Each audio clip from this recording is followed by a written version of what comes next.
American Military University proudly presents Mission San Diego Military, produced by the San Diego Military Advisory Council and Cloudcast Media. San Diego is America's finest military city. From the Marines and Navy to the Coast Guard and Naval Special Warfare, San Diego is a proud military town. Mission San Diego Military will help you better understand how the San Diego military leads, innovates, and cares for community and country. Mission San Diego Military, co-hosted by the CEO of the San Diego Military Advisory Council, retired Rear Admiral David Boone, and Drew Schlossberg with Cloudcast Media, begins right now. I'm Drew Schlossberg with Cloudcast Media and co-host of Mission San Diego Military, a podcast series generously sponsored by American Military University, a leader in educating our military and their families since 1993. My co-host is David Boone, President and CEO of the San Diego Military Advisory Council, better known as SDMAC. David is a retired Navy Rear Admiral, and the Mission San Diego Military Podcast Series is produced by Cloudcast Media. Before we introduce our guest, David, how are you doing? I'm doing great. Great to be on another show with you, Drew. Absolutely. And I know you have a message before we meet Michael. I do. We have a bill in the state legislature, Senate Bill 1407. This is for a full tax exemption on military retirement pay. Now, the reason why we're pursuing this is we are losing veterans to other states, Texas, Florida, Virginia, Tennessee, Georgia. And guess what? Those states have provided tax incentives for veterans to move in that direction. So we are trying to get up to speed with the state of California in order to retain and attract veterans to California. 38 other states in the Union already offer full tax exemptions on military retirement pay.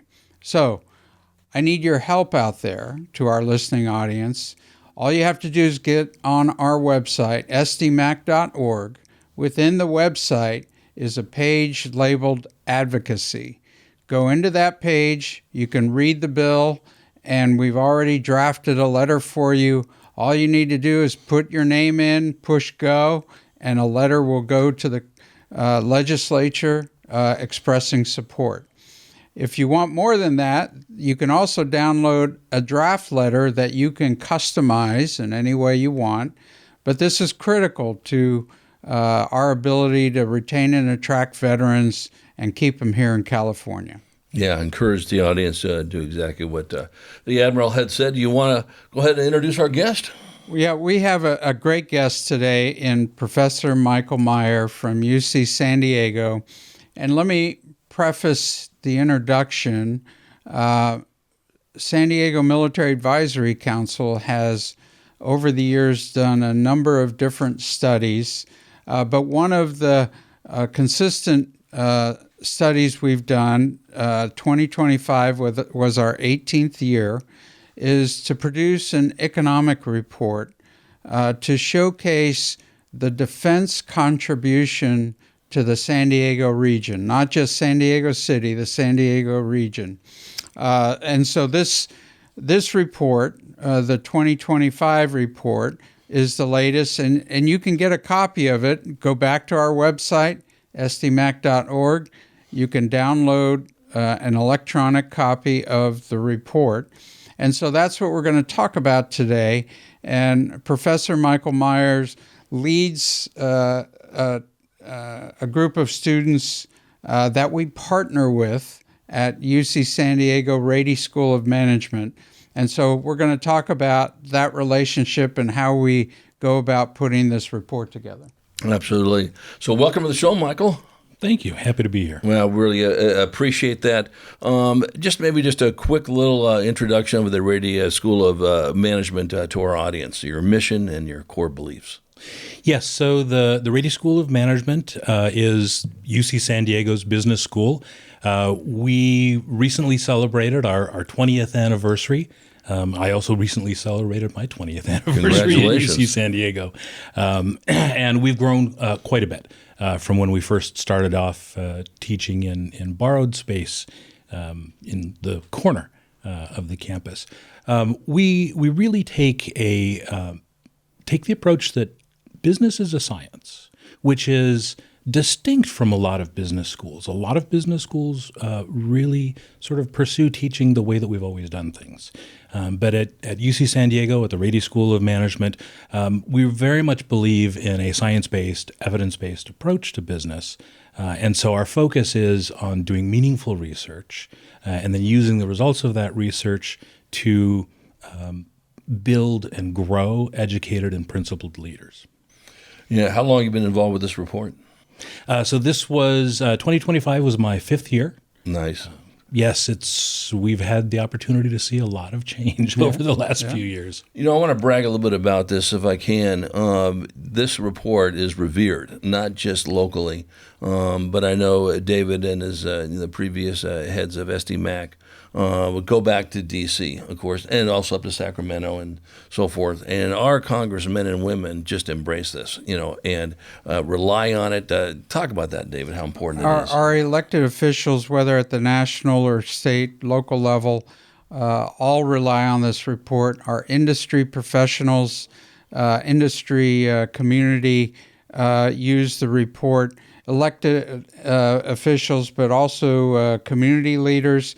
And I see it in other reports and other presentations referenced all the time. EDC, Economic Development Corporation, as well as the various chambers, all reference this report. So it's become a stalwart reference point for the community.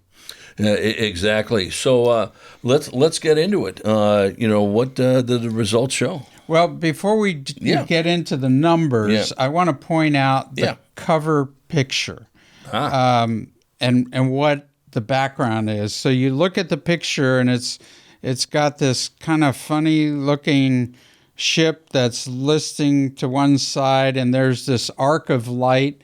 What I wanted to do last year was choose a photo that was that represented a theme of what was going on in our world in defense space.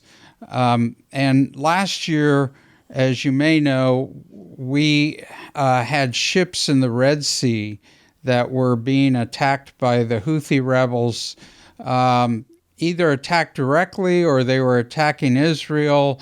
And we had ships in that battle space for long periods of time that were attacked by both missiles and drones, and they send literally thousands, right? And the thing of it is, they only have to get through once, right? But we had a 100% success in shooting everyone down, every one of those drones or incoming. So I went to Admiral McLean, who's known as the SWO boss, Naval Surface Forces commander, and I asked for a picture, and this is the picture his team gave us. Nice. And so it means something to those of us that are in the defense community about what those sailors had to endure to be 100% accurate in shooting down those incoming. So that's the story behind the cover. I appreciate that. So what's inside the cover? Well, and I'm going to have Professor Meyer talk to it, but there's a lot of detail in here, but there's a summary page that very well captures what the defense industry provides to the local economy. So why don't you cover that? Of course. So as David pointed out, there's a lot in the report, and we take both a quantitative and a qualitative approach to reporting on the impact of defense-related economic activity here in San Diego. And that's really important for a couple of different reasons. One is so that people understand the full financial impact, and also because, it used to be that people would only have 1 or 2 degrees of separation from the military. Everybody had either served or had a family member who served or a friend who had, and these days that's much less common. And so a good portion of our report is given over to exploring some of the less visible or less highlighted in other sources areas of activity in a little bit more of a qualitative manner, so that we can see how the military really is woven into the fabric of the San Diego region. Yeah. Go ahead, David. Well, so it's not a long report. You can get through it in 30, 40 minutes if you wanted to read it cover to cover. But on page 8 is the summary. And in direct spending, what's directly contributed to the regional economy, it's about $39 billion. That's with a B. But there's a multiplier effect. So the sailor who's paid by the federal government goes down the street after work and fills his car up with gas, or goes to the grocery store, or gets a haircut. And so that all contributes to the economy. And when you add that impact, then it's $61 billion to the local economy, and 22%, roughly 22% of the economy. And it contributes to roughly 357,000 jobs. Now that's active duty, reserve, civil service, and contract support force, government contract enabled employees. So that's the summary that most people take away, and all the details are behind it. Yeah, I think it's important. We've talked about this before, David, and I know, Michael, you're fully aware of this. Where would this region be in 2008 if it wasn't for the military when we had that recession? Then be in a deeper hurt because of all this activity, and we're going to get into the weeds on this in a little bit. We're chatting with Professor Michael Meyer of the Rady School of Management for UC San Diego. I'm Drew Schlossberg with Cloudcast Media and co-host of Mission San Diego, a military podcast series sponsored by American Military University, joined by my co-host, David Boone. He's the president and CEO of the San Diego Military Advisory Council. Was there anything, or sort of bounce around just a little bit here, and then, David, you jump in as well, of course, that surprised you from this report, from previous reports? So I think that the only surprising, there were a number of surprising elements. Many of them really much too inside baseball to be interesting to your viewers, or perhaps not. But one of the interesting things is, of that $61.3 billion of economic activity, the 357,000 jobs.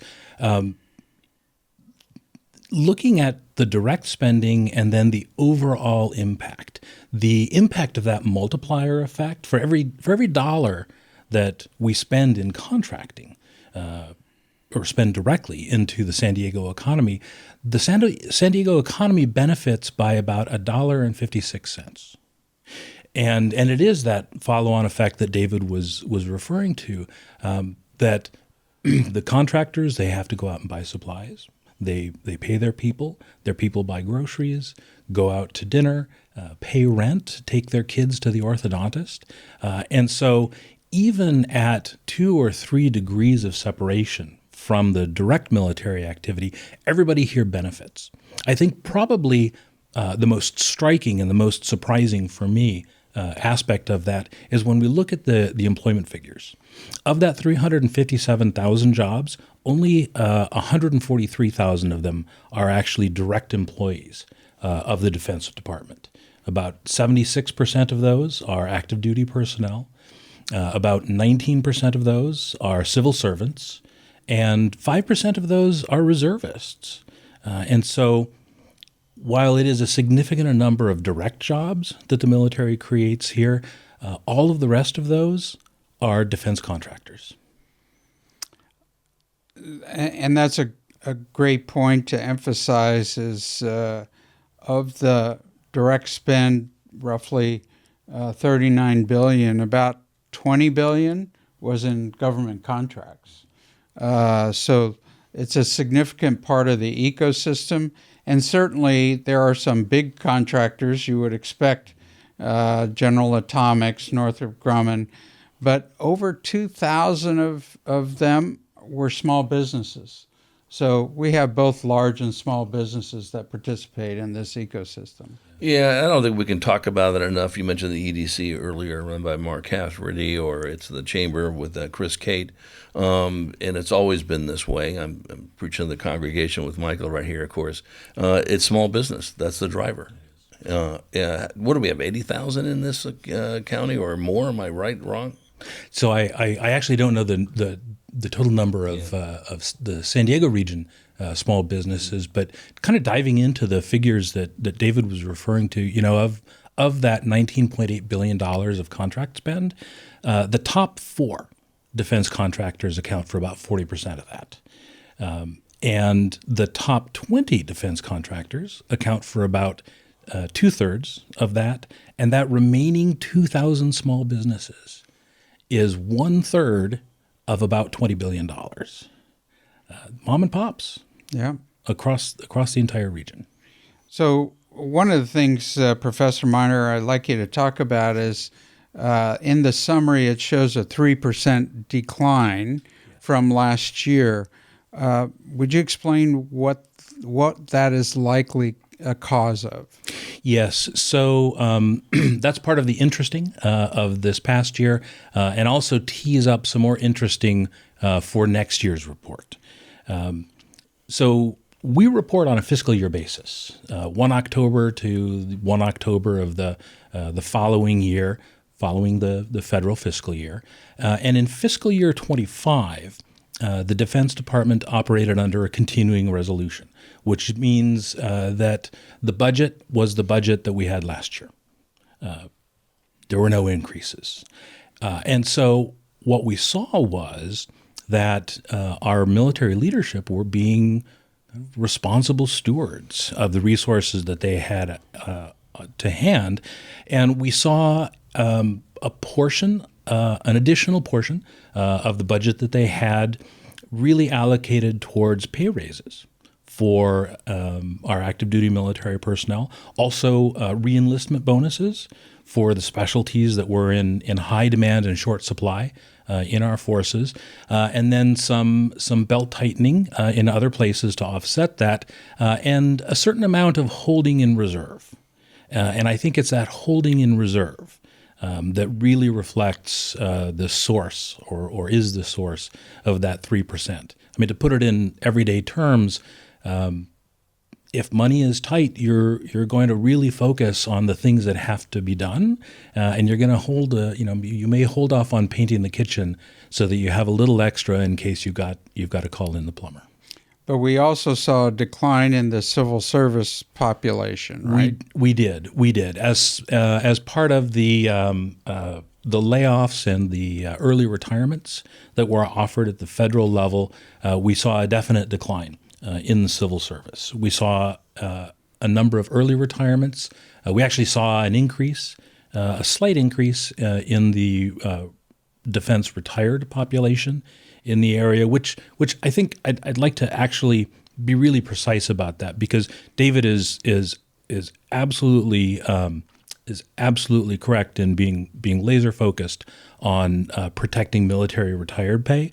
That has had, over the 5 years that I've been a part of this report, we have seen a continuous decline in the retiree population here in San Diego, the military retiree population here in San Diego. What we saw in last year, in 25, I think was just a little burble that was people taking early retirements and perhaps doing so unexpectedly. So they had not yet made the decision to move back to Texas or wherever. So I wouldn't take that as any kind of signal. We are losing military retirees. And one more point of clarification. For this report, as Professor Meyer articulated, this is a fiscal year report. So we experienced starting 1 October, a government shutdown, a full government shutdown over a period of 43 days, and then a second partial government shutdown that is still in progress. So that is not reflected in this report, but as Professor Meyer alluded to, should make next year's report pretty interesting. Very, very interesting. Yes, and I think also to highlight or maybe forecast some of the impact that we're going to see there. I know that a lot of people think that a government shutdown is really no big deal because we go back and make everybody whole, and that's not really the case. There are a certain number of people who get back pay. There are a certain number of contracts that will get picked back up and maybe even accelerated. But disproportionately, the burden of a government shutdown falls on the average person who ends up having to finance themselves out of savings in the hopes that they will eventually be repaid. But in the meantime, they're paying credit card interest. And it falls disproportionately on these small businesses that we pointed out capture 1/3 of the defense contracting in the region. And typically those small businesses are not able to recapture what they've lost. Yeah, there's no question about that. I'm Drew Schlossberg of Cloudcast Media, co-host of Mission San Diego Military, with my colleague David Boone, President and CEO of the San Diego Military Advisory Council, chatting with Professor Michael Meyer, Rady School of Management for UC San Diego. We're going to be right back after this brief message from our sponsor, American Military University. My first PCS, when I came back to stateside, we were so stressed out. Everything was just thrown at us. And I wish I could just go back and tell past me, like, hey, it's going to be fine. Go with the flow. I'm Drew Schlossberg of Cloudcast Media. I'm co-host of Mission San Diego Military podcast series, generously sponsored by American Military University, a leader in educating our military and their families since 1993, joined by my co-host, David Boone, President and CEO of the San Diego Military Advisory Council. Honored to have in the studio with us today Professor Michael Meyer, Rady School of Management for UC San Diego. Talking about this annual military economic impact report. If I got the numbers right, $39 billion plus in direct spending and Correct. $63 billion plus in when you add the multiplier effects. But I want to get back into when you're talking about the sort of a dual thing here. One, the retirees, okay, and you're 100% correct, as David knows, and you do too, Michael. Everyone leaving on this, but think about the brain trust that has left us when people leave, and plus the fact they may have 20, 25 more years of staying power in this region, correct? Oh, absolutely, absolutely. We see a lot of military folks that the federal government has spent giving them a technical education. They've used that technical education to serve in the military, and then they are taking that with them and going into industry and holding up our local economy.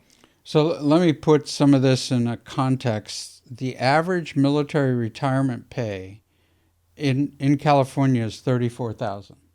So we're talking about taxation on $34,000, right, of pay. So depending on What income you're at. what income you're making, we're talking about 8, 9, 10% of that, right? And as Professor Meyer just talked about, if you do a 20-year career and you retire out of the Navy in your 40s, you're going to have another career making 70, 80, 90, 100,000. And oh, by the way, most military members, their spouses work too for something comparable. So my communication to the legislators, you are reluctant to forego the taxation on $34,000 at the expense of being able to tax another $150,000 to $200,000 in joint household income from a second career. That's what the math doesn't make sense, right? Yeah. And so we've got to keep them here for those reasons, for what you just articulated, the brain drain, and they bring federal dollars to our community, not just in retirement pay, but in VA medical support. that gets spent in our community. Yeah, well, it is such a no-brainer. Then I'm so glad that you're going to be having an upcoming press conference on this and chatting about this, and we really can't shout it out enough. But I wanted to talk. You, and Michael, were chatting before the podcast started about your passion with design thinking, and talk about that as it applies to the military. Yes. So my field is design and innovation. And in addition to this report, I also lead an annual workshop with the U.S. Naval Institute called DARE. And in that, we gather together between 50 and 60 mid-grade enlisted and officers from across all of the sea services, and we hold a design thinking workshop to focus on a couple of key challenge questions that either the CNO or the Commandant of the Marine Corps or the Commandant of the Coast Guard has found difficult to really tackle with the traditional staffing planning methods. We always come up with really insightful solutions, usually eye-opening root causes that the CNO or the Commandant really hadn't known. But that's just sort of the thin edge of, I think, a larger topic of the defense innovation economy. And the defense innovation economy here in San Diego is, I think, one of those just unique natural resources that we have that comes from this combination of a large and varied military community, a large and varied educational community, a large and varied research community, and the natural resources, the ocean testing centers, the airspace that we have, the weapons ranges. It's this interesting confluence of these natural resources that allow San Diego to be a unique contributor to innovations in defense-related technologies. Now, we know that, everybody knows, or everybody at least thinks that they know, that California is really a leader in new ventures. If you look at the amount of venture capital that's committed to startups across California, last year it was about $105 billion across the state of California. In the San Diego region, we managed to capture about between $5 and $6 billion, and about 7% of that went to defense-related startups, or at least we could track about 7% of that to defense-related startups. Venture capital spending is notoriously difficult to trace. We all hear about the startups that are in stealth mode, and nobody wants to talk about the latest thing until it's right there in front of them. But our unique combination of natural resources here, the educational base, the research base, the facilities that we have, we should be capturing much, much more of that defense-related venture capital. Now, we also have major defense contractors here, and they all have research and development facilities, and that's not included in that venture capital figure that I was talking about. But the defense innovation economy is a major driver here in San Diego, and it's something that I think doesn't receive quite enough attention for the economic horsepower that it brings to the region. So the innovation discussion is one of what we call spotlight articles in the report. We have the spotlight articles to feature particular issues. In addition to the mathematics of the economy, the spotlight articles raise and elevate particular topics that we think are of relevant interest. So why don't you hit on the other spotlight articles as well? Yes.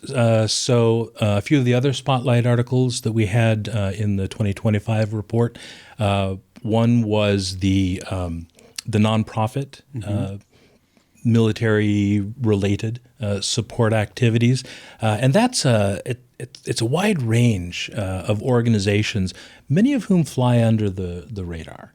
I think that we all know about the USO, and the USO is one of, I forget the exact number that we identified, but we have something like 150 different volunteer service organizations directly focused on supporting active duty military and veterans. So the conversation evolved from the previous year's report. We have these numbers, these large numbers, 61 billion, but these nonprofits, they're not in the number. And if not for the military presence, they wouldn't exist. And they all contribute in different ways to the economy. And so that was the reason we elevated it as a spotlight article. And they are visible. You'll see the USO at the airport. You'll see the folks who put out the American flags every Sunday on Rosecrans. And that's really just sort of the tip of the iceberg. And I think that they do a lot of work to catch the people who might otherwise fall through the cracks, right? The family who is here trying to make ends meet while the breadwinner, the active duty personnel, is off on deployment and difficult to lend a hand to solve any problems or resolve any crises. They are the organizations who provide that immediate support and also help people navigate the official support structures. Well, I'm thrilled that you put that in that report.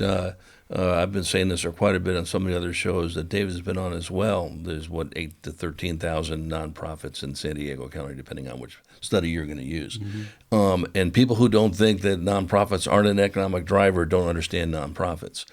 Just to your point, Michael, on this, and of course, whether it's USO or Armed Services YMCA or the other 148 different groups that are doing it, they are all contributing. Obviously, they are in terms of keeping people employed and doing different type of things for youth and the veterans and all that, but everything else with it that we like to call the tentacles of all this. You touch one, you're touching about 8 people in this area. Right. And I'm just so glad that was brought up in that area. Wanted to talk as much. I know David is later being on it. We had one of our Mission San Diego military podcasts focus on the innovation economy. There's a lot more to talk about in that area. Do you see us growing in that area, leveling off, or going down? The innovation economy, definitely growing. Yeah. Definitely growing. I mean, the innovation has been a strong driver of our military since our founding. That's right. And I think that we all know that the pace of innovation has only been accelerating, sometimes bewilderingly so. But if it weren't the case that it was a major driver, then you go down to 32nd Street and you'd still see wooden hulls and sails and cannon. Right, exactly. What do you see, and you add to this too as well, David, some of the challenges moving forward? Obviously, and I'm confident 100% that David and SDMAC will get this thing through the legislature and finally take care of this taxation thing, which is a no-brainer. But we're not the most inexpensive place to live in San Diego County, okay? How does that tie to everything? That's got to be a challenge. It is a challenge, and when you think about it, it's maybe a little bit of a double impact because the people who can contribute the most to the innovation economy and to the advances, those are high-paid positions. So they're fairly expensive employees to begin with, and they're living here in San Diego, which is certainly not cheap. Providing the economic incentives for the startups, which need to be scrappy and watch their funding. Understanding that, particularly for the defense innovation economy, those folks need access to special resources. They need assistance navigating the federal procurement process. There's been this constant pressure on the airspace and the sea ranges, and once we lose those testing facilities, they're lost forever. you never get airspace back. Yeah, I think as I look at this and have been involved with SDMAC, almost since it was the inception, and look about the growth, especially with this, MEIR in this area of it. What I love what David has done in his previous executive directors, you cannot shout this out enough. You need to be calling this from the web 365 days till you do the 2026 impact on it. I know we've talked about this before, David, maybe not you and me, but some of your previous folks that ran SDMAC. And I haven't heard the term BRAC in a while, okay? But the base realignment and closing. But if I'm not mistaken, because of San Diego's economic driving part, I think that has something to do with us not having a net loss, but a gain in some of this. In the last BRAC, that was true. We had a net gain, but always isn't always. I understand. And, right now, the big challenge we have is with the NAVWAR facility. It's a World War II complex. We have a contract underway for a public-private partnership, and hopefully that will result in new infrastructure. If it doesn't, if the deal doesn't go through, then I think they would be susceptible to a BRAC. They have a sister organization in Charleston,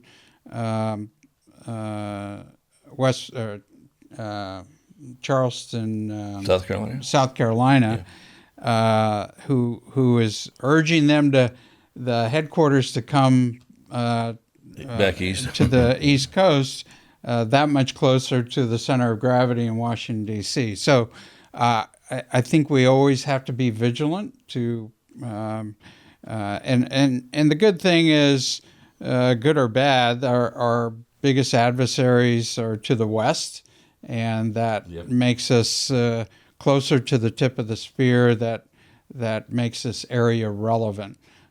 So all of that factors into how our region is viewed. So, real important. One of the things I want to have a conversation about is the student team that produces this report, because we solicit new students every year to participate in this venture and this partnership, and we'll be doing that again this year. So could you talk a bit about the student team that you pulled together? Of course.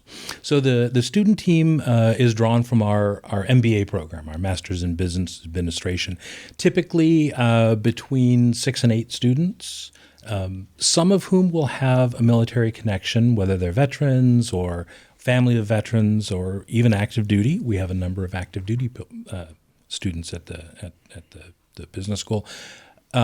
But also a significant number of students who want to go into the defense industry post-graduation.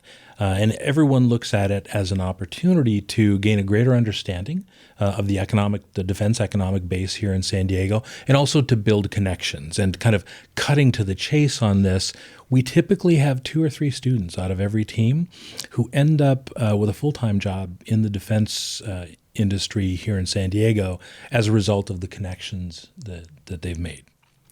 Now, the things that the students do, they're involved in both the quantitative and the qualitative research. They help with the data gathering, the number crunching, which is not inconsequential, to come up with the figures like $61.3 billion contribution to the economy.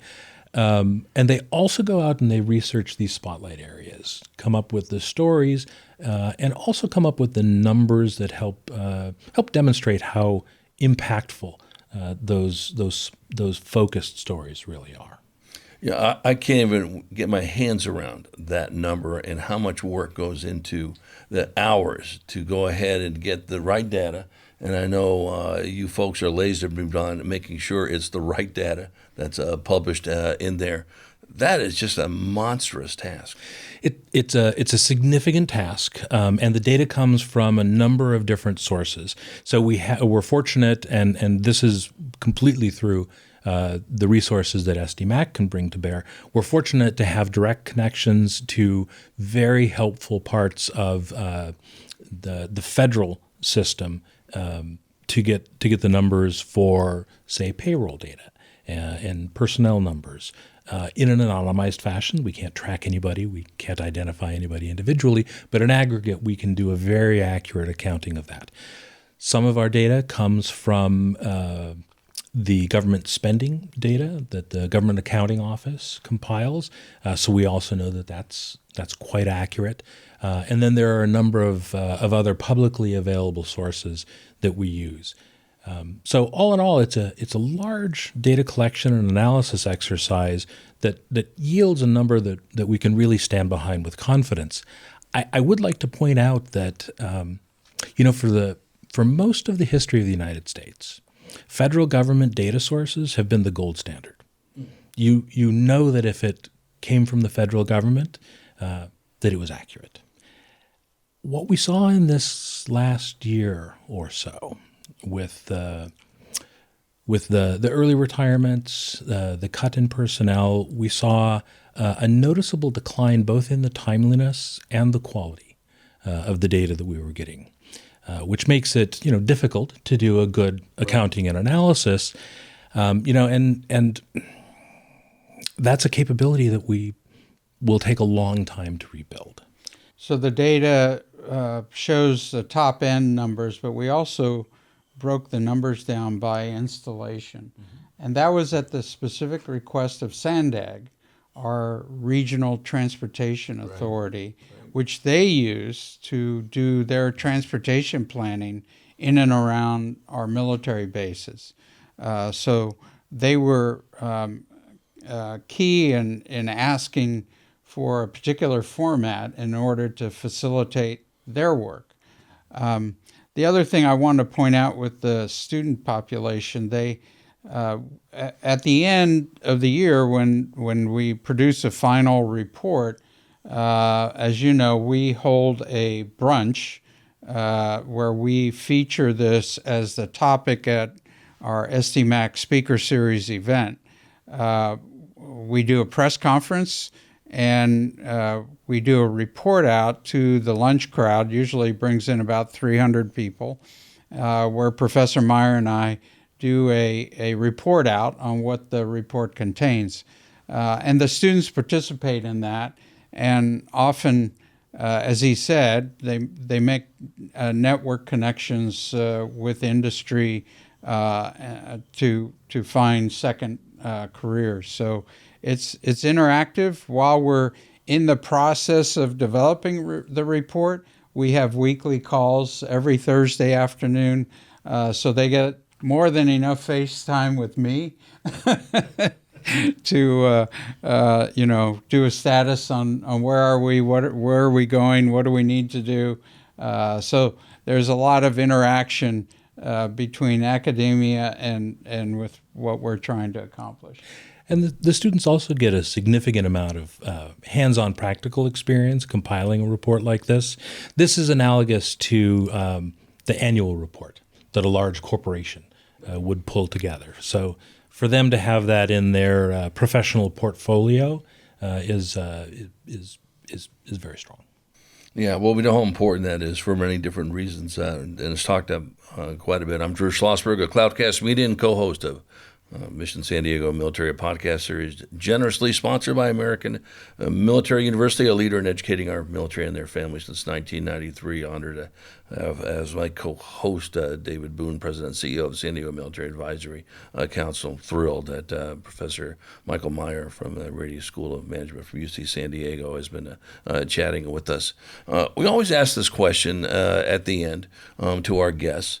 What can our Mission San Diego military audience do to support your efforts at Rady Management? So, I think that this kind of goes back to the conversation that we were having as we were setting up before this session. And also I think goes back to your question about what are the threats out there on the horizon to the industrial base here in San Diego. And specifically thinking about the innovation economy not just the defense innovation economy, but writ large. That really relies on deep, well-considered, lengthy research projects. And we have a number of world-class research institutions here in the San Diego region. The funding for that is a drop in the federal bucket. And it's not just the federal bucket. It's also corporate buckets. It's also state buckets. It's non-government organizations that support these vital research efforts. These vital research efforts are what lead to life-saving medical treatment, breakthrough technologies, new forms of communication, of manufacturing. They're streams of effort that take time to unfold. And when funding disappears, a program that has been making progress for 4 or 5 years just disappears, and you can't pick that back up. You have to start all over again, assuming that you're able to bring those people and those resources back together again. So I think that my call to your audience would be to send that message to our government, to our elected representatives, that the continued secure funding of world-class research is it rises to the level, I think, of a national defense priority. It's certainly a national economic priority, and it's a small investment in a big future. Well, in somewhat similar to what we're talking about with the taxation on the income tax, that small little blip, what you're going to get in return from it, tenfold, 20-fold, 100-fold, and more impactful, the lives that it changes on it is huge. David, what other questions do you have for Professor Meyer? Oh, nothing at all. I just want to, again, highlight that you can access this report on our website, sdmac.org. I urge our audience to get a copy of it and be informed about things going on relative to the defense community. We talked about veterans leaving the state. We talked about the impacts of government shutdown, continuing resolutions, those type of issues. While they affect us locally, they're also national level issues. So be informed. You can glean that from this report. I would also urge we seek sponsorships for this report, and all our sponsors are on one of the front pages. So if you're interested, you can reach out to us and get your name in the report. So thanks, Drew. Yeah, absolutely. My pleasure. You want to make any more final comments about Senate Bill 1407? 1407 is a big one. Last year we got a partial tax exemption, $20,000, but there were caps. Caps for singles was $125,000 of gross income, and for joint filers it was $250,000. Well, that was a move in the right direction, but it wasn't far enough to change the pendulum swing in terms of retaining our veterans. So this is the big push. But as I have been to Sacramento, I've had legislators tell me when we prop up veteran and military issues, you guys don't show up. You guys don't show up, meaning we don't show up in sending letters of support. We don't show up in testimony. And so they said, we're going to do this. We're going to push this bill, but you guys got to show up. So I'm here to ask that we show up. Yeah, absolutely. You can go on the SDMAC website for that also, and you can certainly sign something, or you can do your own letter. Professor Meyer, good seeing you again. Thank you for such great content. Thank you so much. UC San Diego obviously is iconic, not just in this region, but throughout the country and the world, for all the great work that everyone does in that spot. And to our listeners, we hope you enjoyed this edition of Mission San Diego Military podcast series, generously sponsored by American Military University.